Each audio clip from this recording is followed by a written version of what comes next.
Welcome to my channel. After long video ಮಾಡ್ತಾಯಿದ್ದೀನಿ. Almost ಒಂದು 2 months ಆಯ್ತು ನಾವು ಲಾಸ್ಟ್ ವಿಡಿಯೋ ಹಾಕಿ. ಅದಾದ ನಂತರ ಏನೂ ವಿಡಿಯೋ ಮಾಡಲಿಲ್ಲ. ಹೀಗಾಗಿ ಒಂದು ಸ್ವಲ್ಪ ಬ್ಯುಸಿ ಅದಿದ್ದೆ. ಆಮೇಲೆ ನಾನು ಬಿಜಾಪುರಕ್ಕದೂ ಹೋಗಿದ್ದೆ, ಬಟ್ ಎಲ್ಲ ಸಣ್ಣ ಸಣ್ಣ ಕ್ಲಿಪ್ಸ್ ಕ್ಯಾಪ್ಚರ್ ಮಾಡಿದ್ದೆ. ಹೀಗಾಗಿ ಎಡಿಟ್ ಮಾಡಿ ವಿಡಿಯೋ ಹಾಕೋಕ್ಕೆ ಆಗಲಿಲ್ಲ. ಸೊ ಇವತ್ತು ನಮ್ಮದು ವೆಡ್ಡಿಂಗ್ ಆ್ಯನಿವರ್ಸರಿ. ಇವತ್ತು ಜೂನ್ 6. ಸೊ ಆ್ಯನಿವರ್ಸರಿ ಅಂಥೇಳಿ ಇವತ್ತು ವಿಡಿಯೋ ಮಾಡ್ಬೇಕಂತೇಳಿ ಮಾಡ್ತಾಯಿದ್ದೀನಿ. ಸೊ ಈಗ ಆಮೇಲೆ ಇವತ್ತು ಸ್ಟೆಲ್ಲಾನ್ ಬರ್ಡೇ. ಸೊ ಇವತ್ತು ಫಸ್ಟ್ ಟೈಮ್ ಅದಕ್ಕೆ ಮನೆಗೆ ಕರ್ಕೊಂಡು ಬಂದಿದ್ದು. ಅದು ಹುಟ್ಟಿದ್ದು ಏಪ್ರಿಲ್ ಅಥವಾ ಮೇದಲ್ಲಿ, ಎಕ್ಸಾಕ್ಟ್ ಡೇಟ್ ಗೊತ್ತಿಲ್ಲ. ಬಟ್ ಅದಕ್ಕೆ ಮನೇಲಿ ಫಸ್ಟ್ ಟೈಮ್ ಇವತ್ತು ಕರ್ಕೊಂಡು ಬಂದಿದ್ದು ಮನೇಲಿ. ಅಂದರೆ ನಮ್ಮ ಆ್ಯನಿವರ್ಸರಿ ದಿನಾನೇ ಅದಕ್ಕೆ ಮನೆಗೆ ತೊಗೊಂಡು ಬಂದಿದ್ದು. ಹೀಗಾಗಿ ಇವತ್ತೇ ಬರ್ಡೇ ಸೆಲೆಬ್ರೇಷನ್ ಮಾಡ್ತೀವಿ ಅದಕ್ಕೆ ಎವ್ರಿ ಇಯರು. ಸೊ ಅದಕ್ಕೆ ಈಗ ರೆಡಿ ಆಗಬೇಕು. ನಾನು ಫ್ರೆಶ್ ಅಪ್ ಆಗಿದ್ದೀನಿ, ಟೆಂಪಲ್ಗೆ ಹೋಗೋದಿದೆ. ಸೊ ಟೆಂಪಲ್ ಒಂದು ಸ್ವಲ್ಪ ದೂರ ಇದೆ, ಮನೆ ಶಿಫ್ಟ್ ಮಾಡಿದ್ದೀವಿ, ಹೀಗಾಗಿ ಟೆಂಪಲ್ ದೂರ ಆಗುತ್ತೆ ಅದು. ಸೊ ರೆಡಿಯಾಗಿ ಟೆಂಪಲ್ಗೆ ಹೋಗಿ ಬಂದು ಆಮೇಲೆ ಮನೆಯಲ್ಲೇ ಕೇಕ್ ಪ್ರಿಪೇರ್ ಮಾಡ್ತೀನಿ. ಇಷ್ಟೆಲ್ಲಾಗೆ ಡಾಗ್ ತಿನ್ನುವಂಥ ಕೇಕು. ಸೊ ಅದನ್ನು ಪ್ರಿಪೇರ್ ಮಾಡ್ತೀನಿ. ಸಣ್ಣಗೆ ಅದಕ್ಕೆ ಬರ್ಡೇ ಕೇಕ್ ಕಟ್ ಮಾಡಿಸ್ತೀನಿ ಈವ್ನಿಂಗು. ನಮ್ಮದೇನು ಸೆಲೆಬ್ರೇಷನ್ ಇಲ್ಲ. ಸೊ ಜಸ್ಟ್ ನೈಟ್ ಹೊರಗಡೆ ಊಟಕ್ಕೆ ಹೋಗೋದಷ್ಟೇ, ಮತ್ತೇನು ಬೇರೆ ಏನು ಸೆಲೆಬ್ರೇಷನ್ ಇಲ್ಲ. ಸೊ ಅದಕ್ಕೆ ಅಷ್ಟೇ ಕೇಕ್ ಪ್ರಿಪೇರ್ ಮಾಡಿ ಈವ್ನಿಂಗು ಅದಕ್ಕೆ ತಿನ್ನಿಸ್ತೀನಿ. ಸೊ ಈಗ ರೆಡಿ ಆಗಬೇಕು. ರೆಡಿ ಆದ ನಂತರ ಟೆಂಪಲ್ಗೆ ಹೋಗಿ ಬಂದು ಏನೇನಾಗುತ್ತೆ ಏನೇನು ಮಾಡ್ತೀನಿ ಇವತ್ತು ಎಲ್ಲನೂ ಕ್ಯಾಪ್ಚರ್ ಮಾಡ್ತೀನಿ. ಸೊ ಭಾಳ ದಿನದಿಂದ ವಿಡಿಯೋನೇ ಮಾಡೋಕ್ಕಾಗಲಿಲ್ಲ. ಹಿಂಗೆ ಒಂದು ಸ್ವಲ್ಪ ಪರ್ಸ್ನಲ್ ಥಿಂಗ್ಸ್ ಸ್ವಲ್ಪ ಬ್ಯುಸಿ ಇದೆ. ಆಮೇಲೆ ಟೈಮು ಸಿಗ್ಲಿಕ್ಕತ್ತಿದ್ದಿಲ್ಲ. ಆಮೇಲೆ ಎಡಿಟ್ ಮಾಡೋಕ್ಕೆ ನನಗೆ ಆಗ್ಲಿಕ್ಕತ್ತಿಲ್ಲ. ಆಮೇಲೆ ನನ್ನ ಮೊಬೈಲು ಸ್ಟೋರೇಜ್ ಫುಲ್ ಆಗ್ತಿದೆ. ಹೀಗಾಗಿ ವಿಡಿಯೋಸು ಸ್ಟೋರ್ ಮಾಡಿ ಇಡೋಕ್ಕಾಗ್ತಿಲ್ಲ ನನಗೆ. ಸೊ ಹೀಗಾಗಿ ಏನೇನೋ ಒಂದು ರೀಸನ್ನಿಂದ ವಿಡಿಯೋನೇ ಮಾಡಿಲ್ಲ ನಾನು. 2 ಮಂತ್ಸ್ ಆಯಿತು. ಸೊ ನೋಡ್ತೀನಿ, ಆದರೆ ರೆಗ್ಯುಲರ್ ಮಾಡ್ತೀನಿ. ಸೊ ಈಗ ರೆಡಿ ಆದ ನಂತರ ಸಿಗ್ತೀನಿ. ಈಗ ರೆಡಿಯಾಗಿದ್ದೀನಿ. ಈಗ ಟೆಂಪಲ್ಗೆ ಹೋಗಬೇಕು. ಎಷ್ಟು ಬೇಗ ಹೋಗ್ಬೇಕಂದ್ರೆ ಲೇಟ್ ಆಯಿತು. ಮತ್ತು ಈಗ 10 ಗಂಟೆ ಆಯಿತು. ಸೊ 1 ಅವರ್ ಆದರೂ ಬೇಕು ಹೋಗೋಕ್ಕೆ. ಸೊ ಬಿಸಿಲೊಂದಿದೆ. ಸೊ ಬೇಗ ಹೋಗ್ಬೇಕಂತ ಅಂದ್ಕೊಂಡಿದ್ವಿ, ಬಟ್ ರೆಡಿ ಆಗೋದೇ ಲೇಟ್ ಆಯಿತು. ಹೀಗಾಗಿ ಈಗ ರೆಡಿಯಾಗಿದ್ದೀನಿ. ಈಗ ಟೆಂಪಲ್ಗೆ ಹೋಗಬೇಕು. ಸೊ ಅಲ್ಲಿ ಹೋದ ತಕ್ಷಣ ಸಿಗ್ತೀನಿ. 1 ಅವರ್ ಆಗುತ್ತೆ ಇಲ್ಲಿಂದ. 2 ವೀಲರೇ ಹೋಗ್ತೀವಿ. ಹೀಗಾಗಿ ಟ್ರಾಫಿಕ್ಕು ಇರುತ್ತೋ ಇಲ್ಲೋ ಗೊತ್ತಿಲ್ಲ. ಸ್ಯಾಟರ್ಡೇ ಮೇ ಬಿ ಇರೋದಿಲ್ಲ ಟ್ರಾಫಿಕ್ಕು. ಸೊ ಅಲ್ಲಿ ಹೋದ ತಕ್ಷಣ ಸಿಗ್ತೀನಿ. ಈಗ ಟೆಂಪಲ್ಗೆ ಬಂದಿದ್ದೀವಿ. ಕ್ಲೋಸ್ ಆಗೋ ಟೈಮ್ ಆಗಿತ್ತು. ಒಂದು 10 ಮಿನಿಟ್ಸ್ ಅಷ್ಟೇ ಬಾಕಿ ಇತ್ತು. ಸೊ ಬೇಗ ಬಂದು ನಮ್ಮ ಮನೆಯಿಂದ ದೂರ ಆಗುತ್ತೆ ಈಗ ಈ ಹೊಸ ಮನೆಯಿಂದ. ಸೊ ಹಳೆ ಮನೆಯಿಂದ ಹತ್ತಿರ ಆಗ್ತಿತ್ತು. ಇದಿರೋದು ವಿದ್ಯಾರಣ್ಯಪುರದಲ್ಲಿ ದುರ್ಗಾ ಪರಮೇಶ್ವರಿ ಟೆಂಪಲ್ ಅಂಥೇಳಿ. ಸೊ ಲಕ್ಕಿಲಿ ಇವತ್ತು ನಮಗೆ ಪ್ರಸಾದನೂ ಸಿಕ್ತು. ಸೊ ಆಮೇಲೆ ಯಾರಿಗೂ ಬಿಡೋಲ್ಲ. ಮತ್ತು 5 o'clock ಓಪನ್ ಆಗುತ್ತೆ ಟೆಂಪಲ್ಲು. ಮನೆಗೆ ಬಂದು ರೆಸ್ಟ್ ಮಾಡಿ ಈಗ ಅಷ್ಟೆಲ್ಲಗೋಸ್ಕರ ಕೇಕ್ ಮಾಡ್ತಾಯಿದ್ದೀನಿ. ಅಂದರೆ ಡಾಗ್ಸು ತಿನ್ನೋ ಥರ ಕೇಕು. ಸೊ ಆ್ಯಕ್ಚುಲಿ ಈ ಸಲ ನಾವು ಕೇಕು ಕಟ್ ಮಾಡೋದಿಲ್ಲ, ಮತ್ತು ನಾವು ತರೋ ಕೇಕು ಅದಕ್ಕೆ ತಿನ್ಸೋಕ್ಕಾಗೋದಿಲ್ಲ. ಸೊ ಅದಕ್ಕೆ ಪೆಟ್ ಫ್ರೆಂಡ್ಲಿ ಕೇಕು ರೆಡಿ ಮಾಡ್ತಾಯಿದ್ದೀನಿ ಯೂಟ್ಯೂಬಲ್ಲಿ ನೋಡಿಕೊಂಡು. ಸೊ ಇದರಲ್ಲಿ 2 ಬನಾನಾ ತೊಗೊಳ್ತಾ ಇದ್ದೀನಿ. ಬನಾನಾ ಆಮೇಲೆ 2 ಹೆಂಗೆ ನೋಡ್ತಾ ಕುಂತಿದೆ. ಸೊ ಬನಾನಾ ಆಮೇಲೆ ಪೀನಟ್ ಬಟರು ಮಾಡ್ರೇಟಾಗಿ ಯೂಸ್ ಮಾಡ್ಬೋದು. ಪೀನಟ್ ಬಟ್ರು ಯಾಕಂದರೆ ಡೈಲಿ ಯೂಸ್ ಮಾಡೋದಿಲ್ಲ, ಯಾವತ್ತಾದರೂ ಒಂದು ಸತಿ ಯೂಸ್ ಮಾಡ್ಬೋದು. ನಾನು ಆಮೇಲೆ ಹಾಲು ಕೊಟ್ಟಿದ್ದಿಲ್ಲ ಅದಕ್ಕೆ ಯಾವತ್ತು. ನಾನು ಹಾಲು ಯೂಸ್ ಮಾಡೋದಿಲ್ಲ, ಕರ್ಡೇ ಕೊಡೋದು, ಹಾಲು ಕೊಡೋದಿಲ್ಲ. ಸೊ ಪೀನಟ್ ಬಟರು, ಬನಾನಾ, ಆಮೇಲೆ ಹನಿ ಈಸ್ ಸೇಫ್. ಸೊ ಆಮೇಲೆ ಮಿಲ್ಕ್ ಸ್ವಲ್ಪ, ಆಮೇಲೆ ಗೋಧಿ ಹಿಟ್ಟು.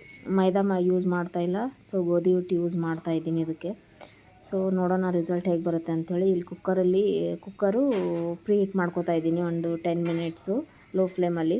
ಸೊ ಯೂಶ್ವಲಿ ನಾನು ನಮಗೆ ಹೆಂಗೆ ಕೇಕ್ ಮಾಡ್ಕೋತೀವಿ ಅದೇ ಪ್ರೊಸೀಜರೇ, ಏನು ಚೇಂಜ್ ಇಲ್ಲ. ಜಸ್ಟ್ ಇಂಗ್ರೀಡಿಯೆಂಟ್ ಅಷ್ಟೇ ಚೇಂಜ್ ಇರುತ್ತೆ. ಸೊ ಪ್ರೀ ಹೀಟ್ ಮಾಡ್ಕೋತಾ ಇದ್ದೀನಿ. ಮೇಲೆ ಒಂದು ಏನಾದರೂ ಹೆವಿ ಇದು ಇಟ್ಟು. ಸೊ ಈಗ ಅದು ಬನಾನಾ ಎಲ್ಲ ಮ್ಯಾಶ್ ಮಾಡ್ಕೊಂಡಿದ್ದೀನಿ. ಸೊ ಅದಕ್ಕೆ 1 ಅಥವಾ 2 ಸ್ಪೂನು ಹನಿ ಹಾಕೋತಾ ಇದ್ದೀನಿ. ಹನಿ ಡೈಲಿನೂ ಕೊಡ್ಬೋದು ನೀವು ಡಾಗ್ಗೆ, ಏನೂ ಪ್ರಾಬ್ಲಮ್ ಇಲ್ಲ. ಬಟ್ ಶುಗರು ಆಮೇಲೆ ಜಾಗ್ರಿ ಕೊಡೋ ಹಾಗಿಲ್ಲ, ಹೀಗಾಗಿ ನಾನು ಹನಿ ಯೂಸ್ ಮಾಡ್ತಾಯಿದ್ದೀನಿ. ಅದಾದ ತಕ್ಷಣ ಇದಕ್ಕೆ ಗೋಧಿ ಹಿಟ್ಟು ಹಾಕೋತಾ ಇದ್ದೀನಿ. ಸೊ 1 ಬಟ್ಲು ಗೋಧಿ ಹಿಟ್ಟು ತೊಗೊಂಡಿದ್ದೀನಿ. ಮೈದಾನೂ ಯೂಸ್ ಮಾಡ್ಬೋದು, ಬಟ್ ಡಾಗ್ಗೆ ಸೇಫ್ ಅಲ್ಲ. ಸೊ ಗಟ್ಸ್ ಪ್ರಾಬ್ಲಮ್ಮು, ಹೀಗಾಗಿ ಮೈದಾ ಯೂಸ್ ಮಾಡೋದಿಲ್ಲ, ಗೋಧಿ ಹಿಟ್ಟೆ ಯೂಸ್ ಮಾಡ್ತಾಯಿದ್ದೀನಿ. ಆಮೇಲೆ ಬೇಕಾದಷ್ಟು ಹಾಲು ಹಾಕೋತಾ ಇದ್ದೀನಿ. ಕನ್ಸಿಸ್ಟೆನ್ಸಿ ಎಷ್ಟು ಬೇಕು ಅಷ್ಟು ನಾವು ಹಾಲು ಹಾಕೋಬೋದು. ನಾವು ಫಸ್ಟ್ ಟೈಮ್ ಹಾಲು ಕೊಡ್ತಾ ಇರೋದು ಸ್ಟೆಲ್ಲಾಗೆ. ಸೊ ಅದು ಕೇಕ್ಗೋಸ್ಕರ, ಇಲ್ಲಾಂದ್ರೆ ನಾನು ಹಾಲು ಯಾವತ್ತೂ ಕೊಟ್ಟಿಲ್ಲ ಅದಕ್ಕೆ. ಹೀಗಾಗಿ ಒಂದೊಂದು ಡೈಜೆಷನ್ ಪ್ರಾಬ್ಲಮ್ ಆಗುತ್ತೆ. ಒಂದೊಂದು ಡಾಗ್ಸ್ಗೆ ಹಾಲು ಏನಂತಾರೆ ಅಲರ್ಜಿ ಆಗುತ್ತೆ. ಹೀಗಾಗಿ ನಾನು ಹಾಲು ಯಾವತ್ತೂ ಅದು ಕೊಟ್ಟಿಲ್ಲ. ಮೊಸರೇ ಕೊಡ್ತೀನಿ, ಇಲ್ಲಾಂದರೆ ಬಟ್ರ್ ಮಿಲ್ಕ್ ಕೊಡ್ತೀನಿ. ಸೊ ಈಗ ಒಂದು ಸ್ವಲ್ಪ ನೀರು ಹಾಕೋತಾ ಇದ್ದೀನಿ, ಹಾಲು ಜಾಸ್ತಿ ಬೇಡ ಅಂಥೇಳಿ. ಸೊ ನೀರು ಹಾಕ್ಕೊಂಡು ಒಂದು ಸ್ವಲ್ಪ ಕೇಕ್ ಕನ್ಸಿಸ್ಟೆನ್ಸಿ ಹೆಂಗೆ ಬರಬೇಕು ಅದೇ ರೀತಿ ಬಂದು ಆಮೇಲೆ ನನ್ನ ಹತ್ರ ಬೇಕಿಂಗ್ ಸೋಡಾ ಇರಲಿಲ್ಲ, ಹೀಗಾಗಿ ನನ್ನ ಮನೆಯಲ್ಲಿ ನಾರ್ಮಲ್ ಸೋಡಾ ಇತ್ತು, ಅಡುಗೆ ಸೋಡಾ, ಅದೇ ಯೂಸ್ ಮಾಡ್ತಾಯಿದ್ದೀನಿ. ಇದು ಹೇಗೆ ಬರುತ್ತೆ ರಿಸಲ್ಟ್ ಗೊತ್ತಿಲ್ಲ. ಬೇಕಿಂಗ್ ಸೋಡಾನ ಭಾಳ ದಿನ ಆಗಿತ್ತು ಕೇಕ್ ಮಾಡಿ, ಸೊ ಯಾವುದೋ ಐಟಮ್ಸ್ ಎಲ್ಲ ಖಾಲಿ ಆಗಿಬಿಟ್ಟಿತ್ತು. ಸೊ ನಾನು ಯಾವುದೂ ಐಟಮ್ಸ್ ತಂದೇ ಇಲ್ಲ, cake items. So baking soda ಇರಲಿಲ್ಲ ನನ್ನ ಹತ್ರ. ಏನು ಬೇಕು ನಿಂಗೆ? ಈಗ ಕೇಕ್ ಮಾಡೋ ಮೋಲ್ಡ್ಗೆ, ಅಂದರೆ ನಾನೇ ಯೂಶ್ವಲಿ ಕೇಕ್ ಮಾಡೋ ಮೋಲ್ಡ್ಗೆ ಇದೊಂದು 1/2 kg ಕೇಕ್ ಮೋಲ್ಡ್ ಇದೆ. ಸೊ ಇದಕ್ಕೆ ಒಂದು ಸ್ವಲ್ಪ ಆಯಿಲ್ ಹಚ್ಕೋತಾ ಇದ್ದೀನಿ ಕೆಳಗಡೆ. ಆಮೇಲೆ ಅದ್ರ ಮೇಲೆ ಬಟ್ರ್ ಪೇಪರ್ ಇಟ್ಟು ಇದನ್ನು ನಾನು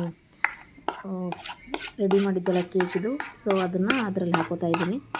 ಏನೂ ಕ್ಲಮ್ಸ್ ಬರಬಾರ್ದು. ಸೊ ಸರಿಯಾಗಿ ನಾನು ಕಲಿಸ್ಕೊಂಡಿದ್ದೀನಿ ಹಿಟ್ಟೆಲ್ಲ. ಸೊ ಯಾಕಂದರೆ ಗೋಧಿ ಹಿಟ್ಟು ಒಂದು ಸ್ವಲ್ಪ ಇರುತ್ತಲ್ಲ, ಹೀಗಾಗಿ ಜಾಸ್ತಿ ಕಲಿಸ್ಬೇಕಾಗತ್ತೆ. ಇಲ್ಲಾಂದರೆ ಅದೆಲ್ಲ ಒಳಗಡೆ ಹೋಲ್ಸ್ ಇತ್ತಂತಂದರೆ ಒಳಗಡೆ ಕೇಕ್ ಬೇಯುವಾಗ ಒಳಗಡೆ ಬೇಯೋದಿಲ್ಲ, ಎಲ್ಲ ಹಸಿ ಹಂಗೆ ಉಳ್ಕೊಳ್ಳುತ್ತೆ. ಹೀಗಾಗಿ ಸೊ ಈಗ ಕುಕ್ಕರ್ ಬಿಸಿ ಆಗಿದೆ ಅದು. ಸೊ ಇದನ್ನು ಮೋಲ್ಡಲ್ಲಿ ಅಂದರೆ ಅದರಲ್ಲಿ ಇರಬೇಕು. ಇಟ್ಟು ಒಂದು ಮೇಲ್ಗಡೆ ಮುಚ್ಚಿ ಏನಾದರೂ ಹೆವಿ ಏನಾದರೂ ಮೇಲೆ ಇಡ್ತೀನಿ, ಯಾಕಂದರೆ ಒಳಗಡೆ ಅದು ಪ್ರೆಷರ್ ಹೋದರೆ ನೀರು ಬಿಡುತ್ತೆ. ಹೀಗಾಗಿ ಏನು ಒಳಗಡೆ ಹೊರಗಿನ ಗಾಳಿ ಎಲ್ಲ ಒಳಗಡೆ ಹೋಗಬಾರ್ದು. ಸೊ ಅಧಿಕ ಮಾಸ ಇತ್ತು, ಹೀಗಾಗಿ ಮಮ್ಮಿ ಹಸ್ಬೆಂಡ್ಗೆ ದಾನ ಕೊಡ್ತಾಯಿದ್ರು. ಸೊ ಅದೇ ದೇವ್ರ ಮುಂದೆ ಇಟ್ಟು ನೈವೇದ್ಯ ತೋರಿಸಿದ್ದೆ. ರೆಡಿಯಾಗಿದೆ. ಸೊ ಇಷ್ಟು ರೆಡಿಯಾಗಿದೆ. ಒಂದು ಸ್ವಲ್ಪ ತಣ್ಣಗಾಗಬೇಕು. ಆಮೇಲೆ ಅದ್ಮೇಲೆ ಪೀನಟ್ ಬಟರು ಮೇಲೆ ಇದು ಅಂದರೆ ಹಚ್ಚಬೇಕು. ಸೊ ಒಂದು ಸ್ವಲ್ಪ ತಣ್ಣಗಾಗಲಿ. ಈಗ ಆಫ್ ಮಾಡಿದ್ದೀನಿ. ಕೇಕ್ ರೆಡಿಯಾಗಿ ಒಂದು ಕೋಲ್ಡ್ ಆಗೋಕ್ಕೆ ಹಾಗೆ ಇಟ್ಟಿದ್ದೆ ಹೊರಗಡೆ. ಸೊ ಅದಾದ ನಂತರ ಮೇಲೆ ಪೀನಟ್ ಬಟರಿಂದ ಅಷ್ಟೇ ಗಾರ್ನಿಷ್ ಮಾಡ್ತಾಯಿದ್ದೀನಿ. ಜಾಸ್ತಿ ಹಚ್ತಾ ಇಲ್ಲ, ಅಂದರೆ ಅಷ್ಟು ಸ್ವೀಟ್ ಇರೋದಿಲ್ಲ. ಬಟ್ ಆದ್ರೂ ಪೀನಟ್ಸು ಒಂದೊಂದು ಡಾಗ್ಸ್ಗೆ ಅಲರ್ಜಿ, ಸೊ ಜಾಸ್ತಿ ನಾನು ಯೂಸ್ ಮಾಡ್ತಾಯಿಲ್ಲ. ಸುಮ್ಮನೆ ಮೇಲೆ ಒಂದು ಸ್ವಲ್ಪ ಟೇಸ್ಟ್ ಬರಲಿ ಅಂಥೇಳಿ ಪೀನಟ್ ಬಟ್ರ್ ಹಚ್ಚಿ ಮೇಲೆ ಒಂದು ಸ್ವಲ್ಪ ಹನಿ ಅಷ್ಟೇ ಹಾಕ್ತಾಯಿದ್ದೆ. ಸೊ ಇಲ್ಲಿ ಸುಮ್ಮನೆ ಮನೆಯಲ್ಲಿ ಇದು ಎವ್ರಿ ಟೈಮ್ ಸ್ಟೆಲ್ಲಾಗೆ ಗಿಫ್ಟ್ ಬರ್ತಾಯಿತ್ತು ಸೂಪರ್ ಟೇಲ್ಸು ಆ್ಯಪಿಂದ. ಸೊ ಅದನ್ನೇ ಕಲೆಕ್ಟ್ ಮಾಡಿ ಇಟ್ಟಿದ್ದೆ. ಹ್ಯಾಪಿ ಬರ್ಡೇ, ಅದು ಬರ್ಡೇ ಟೈಮ್ಗೆ ಗಿಫ್ಟ್ ಕಳಿಸ್ತಾಯಿದ್ರು ಎವ್ರಿ ಟೈಮು. ಸೊ ಅದನ್ನೇ ಇಟ್ಟಿದ್ದೆ ನಾನು ಸೇವ್ ಮಾಡಿ. ಸೊ ಅದು ಸ್ವಲ್ಪ ಹಿಂದ್ಗಡೆ ಡೆಕೋರೇಷನ್ ಮಾಡಿ, ನಾನು ವಿಡಿಯೋ ತೊಗೊಂಡೇ ಇಲ್ಲ ಹಿಂದ್ಗಡೆ ಡೆಕೋರೇಷನ್ ಮಾಡಿದ್ದು. ಸೊ ಲೇಟಾಗಿತ್ತು, ಹೀಗಾಗಿ ವಿಡಿಯೋ ತೊಗೊಳಿಕ್ಕೆ ಆಗಲಿಲ್ಲ ಹಿಂದೆ. ಸೊ ಅದೇ ಕೇಕ್ ತಿನ್ನಿಸ್ತಾ ಇದ್ವಿ. ಎರಡಕ್ಕೂ ಇಷ್ಟ ಆಯಿತು ಕೇಕು. ಸೊ ನಾನು ಇಷ್ಟ ಆಗುತ್ತೆ ಇಲ್ಲ ಅಂತ ಅಂದ್ಕೊಂಡಿದ್ದೆ, ಬಟ್ ಕೇಕ್ ಇಬ್ರಿಗೂ ಇಷ್ಟ ಆಯಿತು. ಸೊ ಆದ ತಕ್ಷಣ ನಾವು ಹೊರಗಡೆ ಡಿನ್ನರ್ಗೆ ಹೋಗಬೇಕಾಗಿತ್ತು. ಸೊ ಬೇಗ ಕೇಕ್ ಕಟ್ ಮಾಡಿ ನಾವು ಡಿನ್ನರ್ಗೆ ಹೋದ್ವಿ. ಫ್ರೆಂಡ್ ಮನೆಯಲ್ಲೇ ಕೇಕ್ ಕಟ್ ಮಾಡಿದ್ವಿ ಮಧ್ಯಾಹ್ನ, ಫ್ರೆಂಡೇ ತರಿಸಿದ್ದು. ಸೊ ಆಮೇಲೆ ನಾವೇನು ತರಲಿಲ್ಲ. ಸೊ ಸ್ಟೆಲ್ಲಾಗಷ್ಟೇ ಕೇಕ್ ರೆಡಿ ಮಾಡಿ ಅವ್ರ ಕೈಯಿಂದ ಕಟ್ ಮಾಡಿಸಿದ್ವಿ. ಫಸ್ಟ್ ಆ್ಯನಿವರ್ಸರಿಗೆ ತೊಗೊಂಡು ಬಂದಿದ್ದು ಸ್ಟೆಲ್ಲಾಗ ಮನೆಗೆ. ಸೊ ಬರ್ಡೇ ಡೇಟ್ ಗೊತ್ತಿಲ್ಲ ಅಂಥೇಳಿ ಸೊ ಅದೇ ದಿನವೇ ನಾವು ಅದ್ರ ಬರ್ಡೇ ಸೆಲೆಬ್ರೇಷನ್ ಮಾಡೋದು. ಅದಕ್ಕೆ ಹಾಕೋದು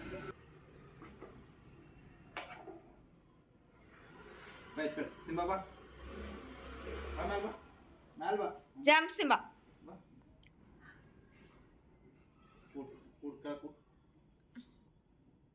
ಬಾಯ್ಲೆ ಇನ್ನ ಬೇಕಾ ಬೇಡ ನಿಂಗೆ? ಸಾಕ? ಇಷ್ಟ ಆಯ್ತು ಅದಕ್ಕೆ ಅಂದು ಮಾಡಿದ್ದು.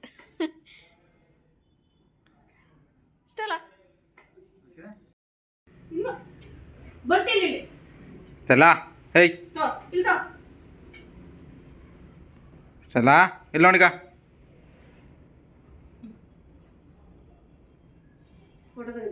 ಈಗ ಸ್ಟೆಲ್ಲಾ ಆ ಸಿಂಬಾ ಕೊಡು ಏನಾದ್ರೆ.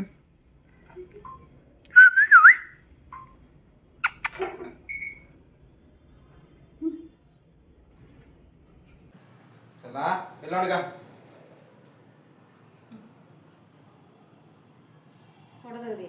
ಈಗ ಸ್ಟೆಲ್ಲಾ ಆ ಸಿಂಬಾ ಕೊಡು ಏನಾದ್ರೆ.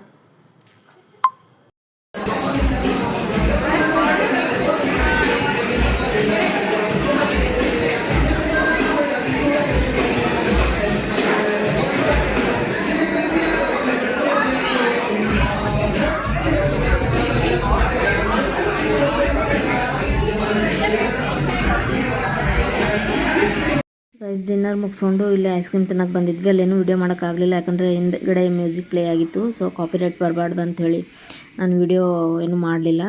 ಸೊ ಇಲ್ಲಿ ಪೋಲಾರ್ ಬಿಯರ್ ಬಂದಿದ್ವಿ. ಸೊ ಇಲ್ಲಿಂದ ಆಮೇಲೆ ಮನೆಗೆ ಹೋದ್ವಿ.